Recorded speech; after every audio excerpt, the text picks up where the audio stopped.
বন্ধুরা, তোমরা তোমাদের নাম কমেন্ট বক্সে কমেন্ট করে জানাও, কারণ তোমাদের নাম দিয়েই তৈরি হবে আমাদের পরবর্তী কার্টুন ভিডিও। এক গ্রামে 3 ছোট ছোট বোন বাস করত, শিলা, দিশা আর শোভা। এক দুর্ঘটনায় তাদের মা বাবা দুজনই মারা গিয়েছিল, আর সেই থেকে তাদের দাদি তাদের দেখাশোনা করত। কিন্তু তাদের দাদি তাদের 3 বোনের প্রতি ছিল ভীষণ কঠোর।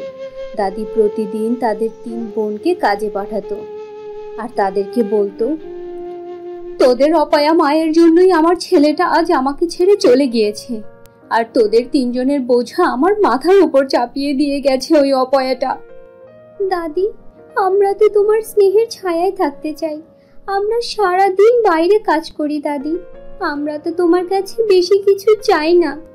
ব্যাস, আমাদেরকে একটু আদর করবে, একটু ভালোবাসবে। দাদি, তুমি ছাড়া এই পৃথিবীতে আমাদের আর কেউ নেই। তোদের এই বাজে বকবকানি বন্ধ কর। তোরা প্রতিদিন সকাল থেকে সন্ধ্যা পর্যন্ত কাজ করবি, আর যা টাকা রোজগার করবি সব আমাকে বুঝিয়ে দিবি, কেমন? কারণ ওই টাকা আমার, বুঝেছিস? তোদেরকে আদর করা তো দূরে থাকুক, তোদের চেহারা দেখলেও আমার গা জ্বলে যায়। এখন জলদি করে কাজে যা, আর সংসার চালানোর খরচ রোজগার করে নিয়ে আয়। দূর হ তোরা আমার সামনে থেকে। 3 বোন তাদের নিজ নিজ কাজে চলে যায়। শিলা বেকারিতে কাজ করত, দিশা একটি বুটিকের দোকানে কাজ করত, আর শোভা বিউটি পার্লারে কাজ করত। কিন্তু দাদির কটু কথা তাদেরকে অনেক নিরাশ করে দিত। তা সত্ত্বেও তারা পরিশ্রম করে টাকা উপার্জন করে দাদিকে দিত। সামনে শোভার জন্মদিন। একদিন শোভা কাঁদতে কাঁদতে দাদির কাছে গিয়ে বলে, দাদি, দাদি, সামনে তো আমার জন্মদিন। এবারের জন্মদিনে আমাকে একটা নতুন জামা আর ছোট্ট একটা কেক কিনে দাও না দাদি। আমিও বাকি সবার মতো জন্মদিন পালন করতে চাই দাদি। কি বললি? জামা আর কেক? যেই দিন তোর মা তোকে জন্ম দিয়েছিল সেই দিনই আমার ছেলে পৃথিবী থেকে সারা জীবনের জন্য চলে গেছে। দূর হ আমার চোখের সামনে থেকে অপয়ার বাচ্চা, দূর হ। দাদির মুখে এত কঠিন কথা শুনে শিলার রাগে লাল হয়ে যায়। দাদি, আমরা 3 বোন সারাদিন গাধার খাটুনি খেটে মাথার ঘাম পায়ে ফেলে টাকা রোজগার করি, আর সব টাকা তুমি আমাদের থেকে ছিনিয়ে নিয়ে নাও। আমরা কোনো প্রতিবাদ করি না, অথচ তুমি আমার এই পুতুলের মতো ছোট্ট বোনটার এই ছোট্ট আবদারটুকু পূরণ করতে পারো না।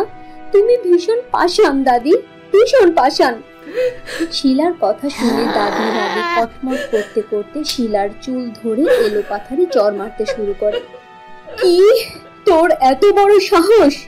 জন্মদিনে নতুন জামা পরা, কেক কাটা, এইসব বড় লোকদের কাজ। আর তুই ভিখারি হয়ে বড় লোকের স্বপ্ন দেখার দুঃসাহস করলি কিভাবে? তার উপর আমার সাথে গলা উঁচু করে কথা বলছিস? তোর এত বড় সাহস! আর একবার এই দুঃসাহস দেখালে আমি তোর মাথার সব চুল ন্যাড়া করে দিব বলে দিলাম। দূর হ আমার সামনে থেকে ভিখারির দল। দাদির কথা শুনে শিলা, দিশা আর শোভা মন খারাপ করে ঘর থেকে বের হয়ে যে যার কাজে চলে যায়। পথে শোভা কাঁদতে কাঁদতে শিলাকে বলে, সবার বাড়িতে বাচ্চাদের জন্মদিন পালন করা হয়, কেক কাটা হয়, অথচ আমাদের জীবনে আমরা কোনোদিনও জন্মদিন পালন করিনি। আজ যদি মা বাবা বেঁচে থাকতো তাহলে আমরাও জন্মদিনের উৎসব পালন করতে পারতাম। এর থেকে ভালো হতো আমরাও মরে যেতাম। আপু, এভাবে বলিস না আমার লক্ষ্মী সোনা বোন, তুই কোনো চিন্তা করিস না। আমরা কোনো না কোনো একটা উপায় বের ঠিকই করে নেব। দেখে নিস তুই, আমি তোকে ওয়াদা করছি আমরা এবার তোর জন্মদিন পালন করবই। সেদিন বেকারিতে কাজ করতে করতে শিলা তার মালিককে বলে, আন্টি, আগামীকালকে আমি কিছু বাড়তি কাজ করে দিব আপনাকে। এর বিনিময়ে আমাকে একটি ছোট্ট কেক দিয়েন দয়া করে। আসলে আন্টি, কাল আমার ছোট বোনের জন্মদিন, তো তাই আমি চাইছিলাম আমার বোনকে সারপ্রাইজ দেওয়ার জন্য। তবে আন্টি আমি আপনাকে কথা দিচ্ছি, আমি কালকে আপনাকে অনেক এক্সট্রা কাজ করে দিব। ব্যাস, আপনি শুধু আমাকে একটা ছোট্ট কেক দিয়েন আন্টি, প্লিজ। আরে শিলা, তুই কোনো চিন্তা করিস না, কালকে তুই পুরো বেকারি ভালোভাবে পরিষ্কার করে দিস, আমি তোকে ছোট্ট একটি কেক দিয়ে দিব। মালিকের কথা শুনে শিলা খুশি মনে বেকারির কাজে লেগে পড়ে। অপরদিকে দিশা তার বুটিকের মালিককে বলে, আন্টি, আমাকে পুরনো কিছু টুকরোর কাপড় দিবেন দয়া করে? আমি আমার বোনের জন্য একটা জামা বানাতে চাই। কালোর জন্মদিন আন্টি, প্লিজ আন্টি, আপনি মানা করবেন না। ও, তোর ছোট বোনের জন্মদিন, তাই তো? ঠিক আছে, তুই ভালো কাপড়ই নিয়ে যাস কেমন? আর জামা বানাতে আমি তোকে সাহায্য করব। দিশা আর তার বুটিকের আন্টি দুজনে মিলে সুন্দর একটি জামা সেলাই করে ফেলে। পরদিন সকালে শোভা যে বিউটি পার্লারে কাজ করত সেখানে সে মন খারাপ করে বসেছিল। তখন পার্লারের আন্টি তাকে জিজ্ঞেস করে, এই মেয়ে, আজকে তো কি হয়েছে? প্রতিদিন তো চড়ুই পাখির মতো ফুরুত ফুরুত করিস, কিন্তু আজ এরকম চুপচাপ হয়ে আছিস কেন? আন্টি, আজকে আমার জন্মদিন, কিন্তু সকালবেলা দাদি বড় আপুকে ভীষণ মেরেছে। দাদি আমার জন্মদিন পালন করতে চায় না। আমি একটি কেক আর একটি জন্মদিনের ড্রেসের আবদার করেছিলাম, কিন্তু দাদি কোনো টাকাই দেয়নি। আর তাই আজকে আমার ভীষণ মন খারাপ আন্টি। ওহো, আমার সোনা বাচ্চা, তুই মন খারাপ করিস না। আয়, আজকে তোকে আমি আমার নিজের হাতে অনেক সুন্দর করে মেকআপ করিয়ে দিব। ড্রেস আর কেক এইসব না হোক, অন্তত তুই সুন্দর করে নিজে সাজতে তো পারবি। আয়, আমি তোকে সাজিয়ে দিচ্ছি। বিউটি পার্লারের আন্টি খুব সুন্দর করে শোভাকে মেকআপ করে দেয়। রাতের বেলা তিন বোন কাজ শেষ করে বাড়ি ফিরে আসে। শিলা শোভার জন্য একটি ছোট কেক নিয়ে আসে, আর দিশা নিয়ে আসে খুব সুন্দর একটি ড্রেস। কেক আর জন্মদিনের ড্রেস দেখে শোভা খুশিতে চিৎকার করে ওঠে, আরে আরে ওয়াও, এত সুন্দর ড্রেস! আর আপু, এত সুন্দর কেক! আরে বাহ, খুশিতে তো আমার মাটিতে পাই পড়ছে না। আপু আপু, আজকে আমিও জন্মদিন পালন করতে পারবো। ও আপু, তোমাদেরকে অনেক ধন্যবাদ। তোমাদের মতো বোন আমার জীবনে আছে বলে আমি অনেক ভাগ্যবতী। তিন বোন একে অপরকে ধরে খুশিতে কান্না করে দেয়। তখনই ঘরে দাদি এসে তাদের উপর চিৎকার করতে শুরু করে, কি তামাশা শুরু করেছিস তোরা? আর এই জন্মদিনের কেক, এই নতুন জামা, এগুলো কোথা থেকে এসেছে? কার অনুমতিতে তোরা এই বাড়িতে জন্মদিন পালন করছিস? এই কথা বলে দাদি শিলার হাত থেকে জন্মদিনের কেক নিয়ে মাটিতে ছুঁড়ে ফেলে দেয়, আর দিশার হাত থেকে ড্রেস নিয়ে ছিঁড়ে ফেলে। আর তারপর দাদি শোভার চেহারায় পানি ছুঁড়ে মারে, আর ওদেরকে বকাঝকা করে সেখান থেকে চলে যায়। হে উপরওয়ালা, আমরা কি এমন পাপ করেছিলাম যে আমরা এত কঠিন শাস্তি ভোগ করছি? সামান্য খুশিটুকু আমাদের জীবনে নসিব হয় না। কি দোষ করেছিলাম উপরওয়ালা? বেচারা এতিম মেয়েগুলোর ভাগ্যে বিন্দুমাত্র খুশিও জোটে না। এভাবেই দিন পার হতে থাকে।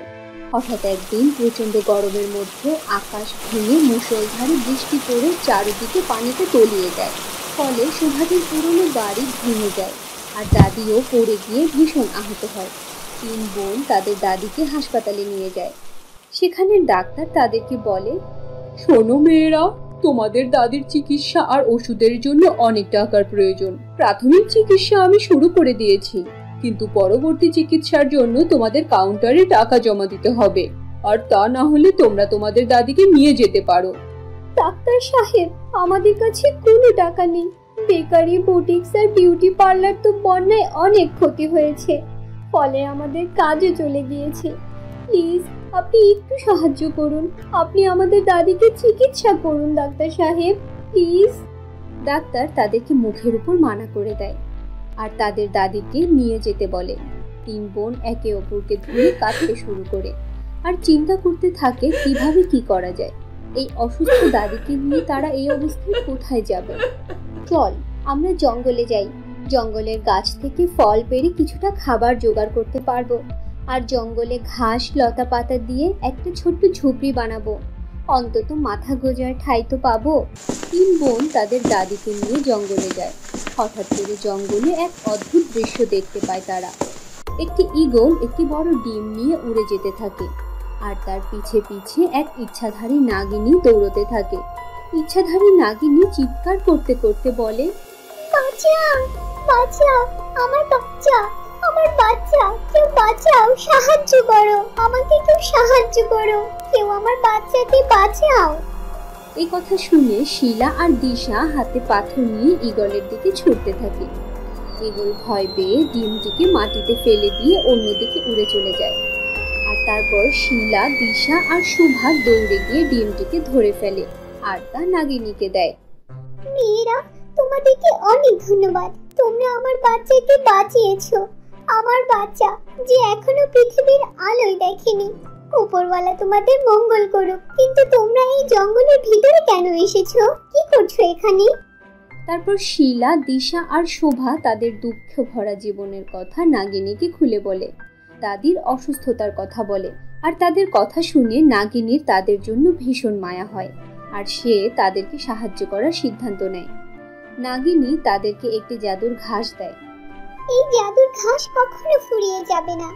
আর এই ঘাস দিয়ে তোমরা অনেক জিনিস বানাতে পারবে, যা দিয়ে এই গরমের মৌসুমেও লোকজন শীতল ঠান্ডা অনুভব করতে পারবে। আর তারপর তা দিয়ে তোমরা অনেক টাকা রোজগার করতে পারবে। এই কথা বলে নাগিনী তার ডিম নিয়ে সেখান থেকে চলে যায়। 3 বোন মিলে ভাবতে থাকে এই জাদুর ঘাস দিয়ে তারা কি করবে। তখন দিশা বলে ওঠে, আমি তো বুটিক্সের দোকানে কাজ করেছি। আমি এই জাদুর ঘাস দিয়ে লেহেঙ্গা, শাড়ি, ডিজাইনার গাউন সেলাই করতে পারবো। ফলে মানুষজন এই জামা পরলেই গরমের মৌসুমে ঠান্ডা অনুভব করতে পারবে। ভালো কথা বলেছিস বোন। আমি আর শোভা মিলে এই ঘাস দিয়ে ঠান্ডা ঠান্ডা মেকআপ বানাবো, যা ব্যবহার করে লোকজন আরাম পাবে। তারপর 3 বোন মিলে দিনরাত পরিশ্রম করে জাদুর ঘাস দিয়ে ডিজাইনার গাউন, লেহেঙ্গা, ফ্রক আর মেকআপ বানায়। পরদিন সকালে সকল পণ্য নিয়ে তারা বাজারে যায়। দিশা জোরে জোরে বলে, আসুন আসুন, ঘাস দিয়ে বানানো লেহেঙ্গা, ফ্রক আর গাউন দেখুন। আর এই প্রচন্ড গরমের মধ্যে ঠান্ডা ঠান্ডা বরফের মজা উপভোগ করুন। যে এই ঘাসের বানানো জামা পরবে তার কোনো গরমই লাগবে না। আসুন আসুন, ঠান্ডা ঠান্ডা, আসুন আসুন, গরমের মধ্যে ঠান্ডা বরফের মজা উপভোগ করুন। আসুন আসুন, ঘাস দিয়ে বানানো মেকআপ ট্রাই করে দেখুন আর এক নিমিষেই গরমের তাপ থেকে নিজেকে রেহাই দিন। আসুন। তাদের কথা শুনে লোকজন অবাক হয়ে যায় আর ধীরে ধীরে তাদের দোকানের সামনে ভিড় জমাতে থাকে। আরে ওয়াও, এটা তো খুবই সুন্দর। এই জামা পরে তো অনেক ঠান্ডা অনুভব হচ্ছে। আরে বাহ, এই মেকআপ লাগিয়ে তো চেহারায় কি যে শান্তি অনুভব হচ্ছে। মনে হচ্ছে চেহারায় বরফ লাগিয়েছি। পুরো বাজারে শুধু তাদের ঘাসের মেকআপ, জামা কাপড় আর লেহেঙ্গার চর্চাই হতে থাকে। দিন শেষে তাদের সব জিনিস বিক্রি হয়ে যায় আর তারা অনেক টাকা রোজগার করে ফেলে। সেই টাকা দিয়ে বাড়ি ফিরে তারা তাদের পুরনো বাড়ি মেরামত করে আর দাদিকে হাসপাতালে চিকিৎসা করায়। খুশিতে দাদির চোখে পানি চলে আসে। আমাকে মাফ করে দে বাছারা, লোভ আর স্বার্থে পড়ে আমি তোদের উপর কত অত্যাচার করেছি, কত অন্যায় করেছি। আমার ভুল হয়েছে রে, আমাকে তোরা ক্ষমা করে দে বাছা। দাদি, আমাদের কিছুই চাই না, শুধু তোমার স্নেহ আর মমতা চাই মাত্র। দাদি দাদি, তুমি কোনো চিন্তা করো না, তোমার প্রতি আমাদের কোনো অভিযোগ নেই। আজ থেকে আমরা সুখে শান্তিতে জীবন যাপন করব। এখন আর আমাদের জীবনে কোনো কিছুর অভাব নেই দাদি। দাদি খুশিতে কান্না করে দেয় আর তার 3 নাতিকে পরম আদরে বুকে জড়িয়ে ধরে। 3 বোন তাদের সততা আর পরিশ্রম দিয়ে তাদের জীবনের সকল অভাব দূর করে। সেই সাথে তারা তাদের দাদিরও মন জয় করে। তো বন্ধুরা, এই ছিল আমাদের আজকের গল্প। আশা করি গল্পটি তোমাদের কাছে খুব ভালো লেগেছে। ভালো লাগলে আমাদের আজকের গল্পটিতে একটি লাইক দাও, কমেন্ট করো আর তোমার বন্ধুদের সাথে শেয়ার করো। আর যদি আমাদের চ্যানেলে নতুন হয়ে থাকো তাহলে আমাদের চ্যানেলটি সাবস্ক্রাইব করে পাশে থাকা বেল নোটিফিকেশন অন করে দাও।